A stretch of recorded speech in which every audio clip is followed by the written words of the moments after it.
welcome to another edition of the Full Force News Burst, brought to you by generalsjoes.com, with me as your host, Chris Spam and Cracks McLeod, aka Diagnostic 80. Joining me to discuss Boss Fight Studios' acquiring of their brand new license, Sam & Max Freelance Police, is Andrew. All of your license are belong to us, Franks. So without further ado, let's get stuck into this news first.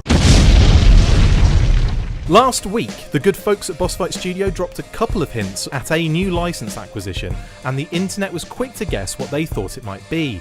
Cowboys and Aliens was one that popped up a few times, but for the most part, people guessed right. The full reveal was made today to a pretty positive response. Andrew, first off, congratulations. It's another brand that you guys have managed to kind of take on.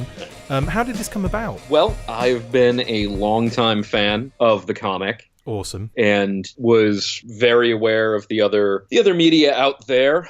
Sam & Max sort of has a long history in video games. Yeah. You know, most notably, they had a really classic adventure game at LucasArts. And then they also had a season of animation on Fox Kids in the 90s that was a really good translation of the comic. So that's what I remember, I think, most vividly would be the Fox Kids cartoon, Yeah, and so it's one of those things that was sort of, in part, social media luck. Yeah. Steve Purcell, the creator, is pretty accessible on social media, and we got to talking when he posted some sketches for some toy ideas. Cool. That he had. So that was really the genesis of the conversation. Has that thread come down by any chance? Because you're going to have people like flocking to try and find that online, aren't you? No, I think it's still on the Sam & Max Facebook page. Awesome. Oh, okay, so I mean that's brilliant. What are your plans now? Will you be doing this as a pre-order once the designs and manufacture of the product have been finalized? Yeah, currently they are in sculpt. They are being sculpted digitally. You guys are fast. Well, we've been working on it for a while. Yeah.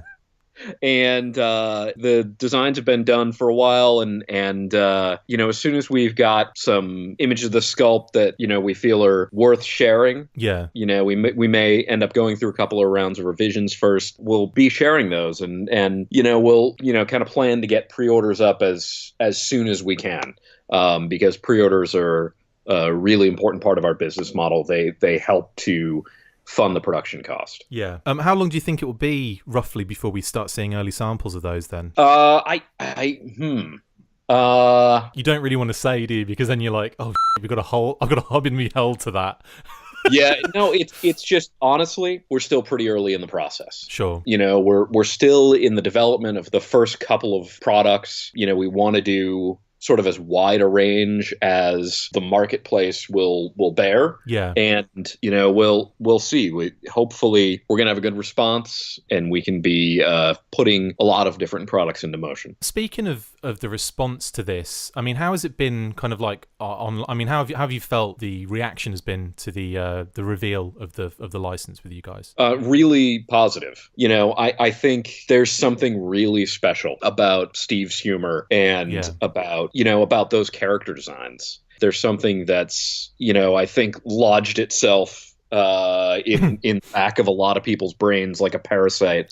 And the really cool thing is that the entire season of the animation is easily accessible online. Yeah. The games are still available through various whatever Steam and whatever, but they're out there and they're available. Yeah. It's really cool. And you know, I think especially because of the games, there's a real strong underground following for this property. A bit of a cult following, you'd say, right, on this one? Yes. Yeah. I also think, I mean, you only kind of say cult because it's, you know, it had its time back then and had gone through the motions, and then obviously it's going to be an underground cult following because it didn't continue on from then. But no, I can definitely see that. It seems to be a very positive response across the board.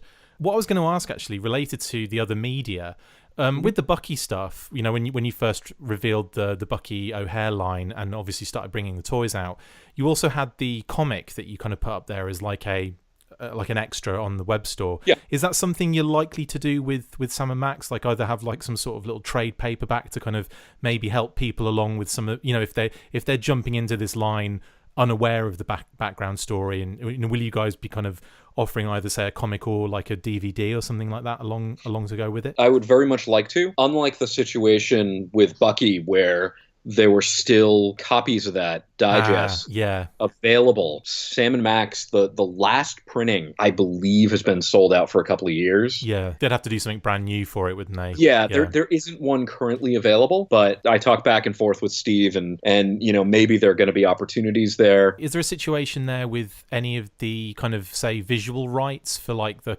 cartoon or the or the comic or anything, or does owning that license allow you to kind of utilize all of the different aspects of the brand, if you know what I mean? So I think the situation with any characters that were created newly for the Fox Kids cartoon is a little squishy. Yeah. I'm not sure if some of those characters are going to be available to us, but I believe other than that, Steve owns it outright. Right. And so, we should be able to access anything from the primary media, the comic, for sure, and quite possibly some stuff that's in the video games. I'm not 100% on that. Yeah. Will you be handling this brand in a similar way to the way you've done with the Bucky line? So single-carded figures in waves, that kind of thing. Is it going to be in a similar kind of setup to that with packaging as well? A lot of this stuff is still being worked out, but it'll be at least the initial figures will be a sort of similar setup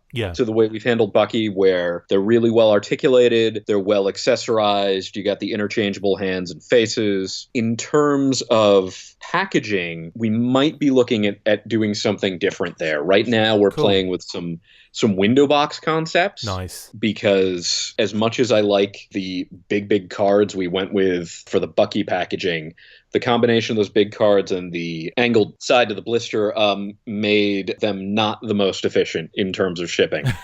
So, or then storing in any way, shape, or form. They look great, but definitely, we've paid a little extra money in shipping and sort of outer case size for that. Yeah, I do love those cards though. Those Bucky cards are so dynamic, so they're great. And the good news is Brian, who worked with us on the Bucky packaging, is also working with us on the Sam & Max packaging. So it should be very, very cool. Absolutely. Same scale as Bucky? Is it going to be in that kind of similar scale? Similar. I mean, ultimately, when you take on a new toy line, you have to sort of figure out what makes sense, sort of, especially in terms of functionality. Sure. For the characters, because there's such a difference in size between Sam and Max as well, isn't there? So obviously that has to come across. Right. Max's height and his sort of thin limbs are kind of the limiting factor there. Yeah. So it'll be in the neighborhood of the Bucky scale, but I think you're either going to have a microscopic Max or a gigantic Sam, aren't you? But that's cool. I'm looking forward to seeing what you guys do with them. In terms of characters, I know we kind of touched on it slightly a second ago, but is there anything you can tell us about where you'd be going initially with it? I mean, would it be likely we'd see Sam and Max straight away, or is that something would you split them up with the waves? Or, I mean, again, is it too early in the process to be kind of thinking about this? It is still early, but the current plan is that the first wave is straight up your standard Sam & Max. Fantastic. And then we've got some variations planned. Stealth Mission Sam, right? Astral Projection Max. That's proven popular. But then we've got some sort of more tertiary characters on the back burner as well that we'd very much like to get to if the sales are there, as well as some different product lines. I think these appealing designs, these humorous situations sort of lend themselves to having a lot of fun with toy product. Absolutely, yeah. And so we're sort of looking at how wide we can go. That's awesome. Well, I mean, congratulations on bagging this license. Is this going to be, I mean, are we going to be seeing a lot more of this from you guys? Are we going to be seeing a lot more licenses kind of taken on board as you kind of, as you guys develop as a company? Because you've got the Bucky license, obviously the Vitruvian Hacks is your own baby, and then you've got Sam and Max to add to it. I mean, does it get to the point at some stage when you have to kind of go, okay, no more work, guys. We're going to have to focus on these for a little while and then we'll move into that? Or is it the idea for you guys to just keep kind of consuming as much as you can? Like Unicron. Are you going to Unicron? Yeah. I mean, we're a small company. We've already sort of taken on a lot as well. That said, we have to grow, and we're looking for opportunities for things that we think are a good fit, the kind of licenses that help us sort of stand out in the marketplace. Yeah. We don't want to be the 20th Marvel figure license. Of course, yeah.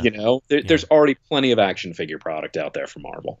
So I think there's a real value in looking at some compelling brands like Bucky O'Hare, like Sam and Max, that may not be necessarily represented or represented as well as they should be in toy product. With that said, Andrew, do you have a number of brands in mind that you'd like to go for? You obviously don't have to tell me what they are, but I mean, is there like a laundry list of brands that you're kind of thinking that they tick the boxes for us at Boss Fight? We've got a hit list. Nice. And it's a flexible hit list based on opportunities that might come up. But sure, we have things in mind. We have things that we love and things that we think would be good fits. And it's a matter of the timing. Yeah.